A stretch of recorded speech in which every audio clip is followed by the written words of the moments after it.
ఎండల లక్ష్మీనారాయణ గారు చెబుతున్న దాన్ని బట్టి చూస్తే ఒకవేళ కాంగ్రెస్ పార్టీ గెలిచినప్పటికీ కూడా అదేమి పాజిటివ్ ఓటుగా దానికి 2-3 కారణాలను వారు విశ్లేషించారు. ఒకటే అభ్యర్థి మీద ఇప్పటికే 2 సార్లు ఆయన పోటీ చేయడం ఓడిపోవడం అనే అంశం కావచ్చు, లేకపోతే ఎంఐఎం కాంగ్రెస్ పార్టీకి సపోర్ట్ చేస్తూ ఉండడం కావచ్చు, ఇంతమంది మంత్రులు తర్వాత పార్టీ నాయకులందరూ కూడా ఒక్క ఉప ఎన్నిక మీద కూర్చొని పనిచేయడం కావచ్చు, ఇలాంటి అంశాలు. ఈశ్వర్ సార్ గారు ఒక్కసారి భారతీయ జనతా పార్టీ ఆత్మపరిశీలన చేసుకోవాలి. ఎక్కడన్నా ఈ భారతదేశంలో ప్రధానమంత్రి ఏదన్నా రాష్ట్రంలో ఎన్నికలు జరుగుతున్నప్పుడు ఇన్ని మీటింగ్లు అటెండ్ చేసినటువంటి చరిత్ర ఉందా? ఒక్కసారి భారతీయ జనతా పార్టీ సమాధానం చెప్పాలి. అట్లాగే మహారాష్ట్రలో కానీ కర్ణాటకలో కానీ ఇటీవల జరిగినటువంటి బీహార్ ఎన్నికల్లో కానీ వారు ఏ విధంగా అటు ప్రధానమంత్రి గారు కానీ హోమ్ మినిస్టర్ గారు కానీ ఎన్ని మీటింగ్లు అటెండ్ చేశారో ప్రతిపక్ష పార్టీల కంటే దానికి సమాధానం చెప్పకుండా మేం చేస్తే మాత్రం ఎన్నికల ప్రచారం, పక్కలు చేస్తే మాత్రం అది రాజకీయం అంటే అంతకంటే సత్యదూరమైనటువంటి మాటలు, విడ్డూరమైనటువంటి మాటలు ఇంకోటి ఉంటాయి అనేది ఉంటాయా అనేది ఒక్కసారి ఆత్మపరిశీలన చేసుకోవాలి. దాంతోపాటుగా మేమేమంటున్నాము, 2 సంవత్సరాల మా పరిపాలనకు ప్రజలిచ్చినటువంటి ఆశీర్వాదం అని మేము చెప్తే అవి కావు, మీరు 2 సంవత్సరాల కంటే మీరు ఇచ్చినటువంటి హామీలు ముందే అమలు చేయాలంటే భారతీయ జనతా పార్టీ అంటే సూటి ప్రశ్న.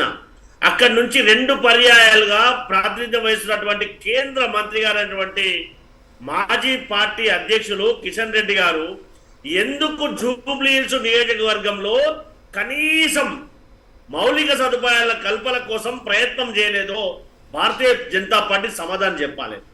అది సమాధానం చెప్పకుండా మేము ఎక్కడ గెలిస్తే అక్కడ వైట్ కాలర్ లెక్క మేము తప్పకుండా ఓట్లు కొంటాం, ఓట్లు కొని ప్రతిపక్షాలను లేకుండా చేస్తామంటే ఈ సమాజం అంతా కూడా ఒక్కసారి కేంద్రం నిధులతోనే జూబ్లీ హిల్స్ లో అభివృద్ధి, లేకపోతే రాష్ట్రంలో ఏం జరగదా, రాష్ట్ర ప్రభుత్వం ఏం చేయదా? మేమేమంటున్నామంటే అక్కడ నుంచి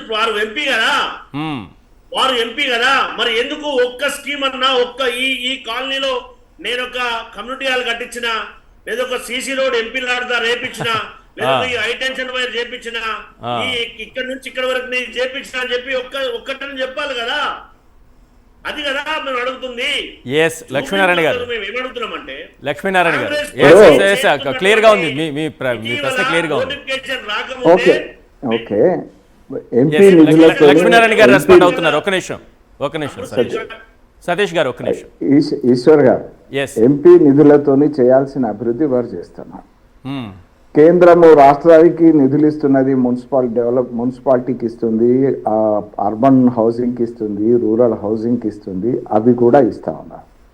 అది కాకుండా ఏదైతే 15th ఫైనాన్స్ కమిషన్ కానీ 14th ఫైనాన్స్ కమిషన్ నుంచి రావాల్సిన నిధులు గతానికంటే ఎక్కువ కూడా ఈ రాష్ట్ర ప్రభుత్వానికి ఇస్తున్నాం, ఇప్పుడు కూడా రాష్ట్ర ప్రభుత్వానికి ఇస్తున్నాం. వాళ్ళు ఈ మౌలిక సదుపాయాలు సమర్థవంతంగా అభివృద్ధి చేయాల్సిన కర్తవ్యం రాష్ట్ర ప్రభుత్వాన్ని. వాళ్ళు ఫెయిల్ అవుతున్నారు కాబట్టి డబుల్ ఇంజన్ సర్కార్ కోసం మేము అప్పీల్ చేస్తున్నాం. ఇకపోతే కిషన్ రెడ్డి గారు వారు పార్లమెంట్లో సికింద్రాబాద్ రైల్వే స్టేషన్ కానీ, బేగంపేట రైల్వే స్టేషన్ కానీ, ఇంకా ఈ హైదరాబాద్ సిటీలోని నాంపల్లి రైల్వే స్టేషన్ కానీ, కొత్తగా చర్లపల్లి టెర్మినల్ కానీ ఏ రకంగా అభివృద్ధి చేస్తున్నారో చూస్తున్నారు. వారు అంబర్పేటలో నేషనల్ హైవేస్ కింద ఫ్లైఓవర్ కానీ, ఉప్పల్లో నేషనల్ హైవే కింద ఫ్లైఓవర్ కానీ ఏ రకంగా ముందుకు పోతున్నాయో మనం చూస్తూ ఉన్నాం. ఇకపోతే హైదరాబాద్కు వచ్చేటువంటి ఏవైతే నేషనల్ హైవేస్ను 6-way ఎక్స్ప్రెస్ హైవేస్గా మారుస్తున్నాం. విజయవాడ నుంచి వచ్చేటువంటిది కానీ, బెంగళూరు నుంచి వచ్చేటువంటిది కానీ, బాంబే నుంచి వచ్చేటువంటిది కానీ, లేకపోతే నాగ్పూర్ నుంచి వచ్చేటువంటిది కానీ, ఇవి ఎక్స్ప్రెస్ హైవేలుగా మారుస్తున్నాం కేంద్రం నుంచి. మరొక విషయం ఏంటంటే రైల్వేల కనెక్టివిటీ పెంచడం కాకుండా, రైల్వే ఏ రకంగా స్టేషన్ల అభివృద్ధి అనేటువంటిది కాకుండా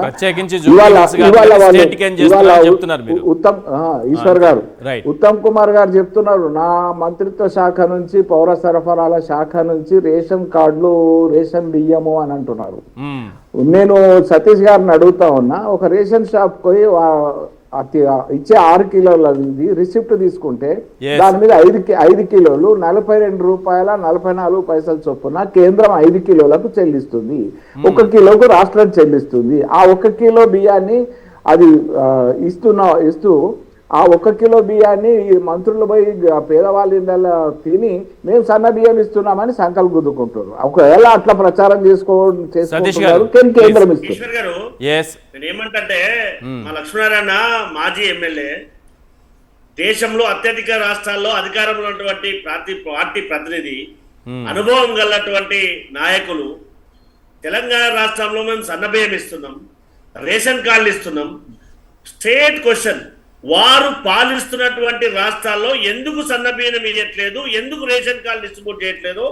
భారతీయ జనతా పార్టీ కేంద్రంలో అధికారంలో ఉంది కాబట్టి సమాధానం చెప్పాలి. మరి కేంద్రం రాష్ట్రాల నుంచి జిఎస్టీ రూపంలో ఎంత మేరకు వారు కేంద్రానికి వెళ్తా ఉందో ఆ మేరకు ఎందుకు కేంద్ర రాష్ట్ర ప్రభుత్వాల మధ్య ఉన్నటువంటి సత్సంబంధాల ఆధారంగా ఎందుకు నిధులు కేటాయించట్లేదు? ఒక్కసారి సమాధానం చెప్పాలి. దాంతోపాటు హైదరాబాద్కు మెట్రో కావాలంటే మెట్రో ఎక్స్టెన్షన్ కోసం కేంద్ర ప్రభుత్వం నుంచి ఎందుకు నిధులు కేటాయించడానికి ప్రయత్నం చేయట్లేదు? దాంతో పాటుగా ఏదైతే కేంద్ర విద్యా సంస్థలు ఈ హైదరాబాద్కు రావాలని చెప్పి రాజకీయాలు పక్కన పెట్టి రాష్ట్ర అభివృద్ధి కోసం స్వయంగా ముఖ్యమంత్రి గారు కానీ, రాష్ట్ర మంత్రులు కానీ, ప్రధానమంత్రి కానీ, సంబంధిత మంత్రులు కానీ అప్పీల్ చేసినప్పుడు ఎందుకు దాన్ని శాంక్షన్ చేయట్లేదు? అంటే మీరు రాజకీయం చేస్తున్నట్టా లేదా? తెలంగాణ ప్రభుత్వం, తెలంగాణ రాష్ట్ర ప్రజల పట్ల, హైదరాబాద్ ప్రజల పట్ల మీకు ప్రేమ ఉంటే వాటికి కేటాయింపులు చేయొచ్చు కదా. దాంతో పాటుగా ఈశ్వర్ గారు ఇంతకు ముందు మా బీఆర్ఎస్ నాయకులు ఒక మాట మాట్లాడారు, సాంకేతికంగా చెప్పే ప్రయత్నం చేస్తున్నారని చెప్పి.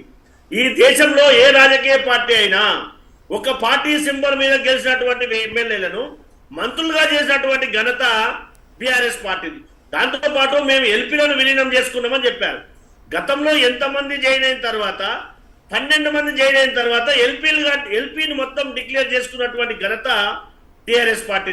ఆ సాంకేతికమైనటువంటి సంఖ్య చూపించుకోవడానికి గతంలో ఎంతమంది జాయిన్ అయ్యారు, తర్వాత 12 మంది జాయిన్ అయిన తర్వాత ఎల్పీని విలీనం చేసుకున్నటువంటి ఘనత, ఆ సాంకేతికమైనటువంటి వ్యత్యాసం రాకుండా చేసినటువంటి ఘనత బీఆర్ఎస్ పార్టీ అనేది సమాజాల సతీష్ గారు పార్టీకి పట్టం కడతారనేటువంటి సంకేతం ఇవాళ జూబ్లీస్ ప్రజలు ఇచ్చినారు.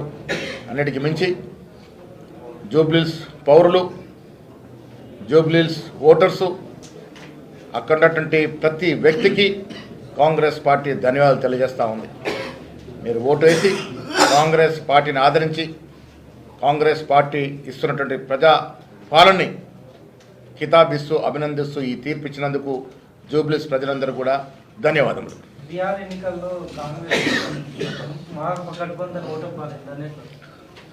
అక్కడ కొంత ఆశ ఉండింది, ప్రజలు ఆ రకంగా ఆదరించినారు. కానీ మీకు తెలుసు కేంద్రంలో ఉన్నటువంటి ప్రభుత్వం మరి అక్కడ జరిపినట్టు ప్రచారం కానీ వివిధ కారణాల వల్ల అక్కడ కొంత వెనుకంజలో ఉన్నాం. ఏదేమైనా పూర్తి రిజల్ట్స్ వచ్చిన తర్వాత అనేది స్పందిస్తాం.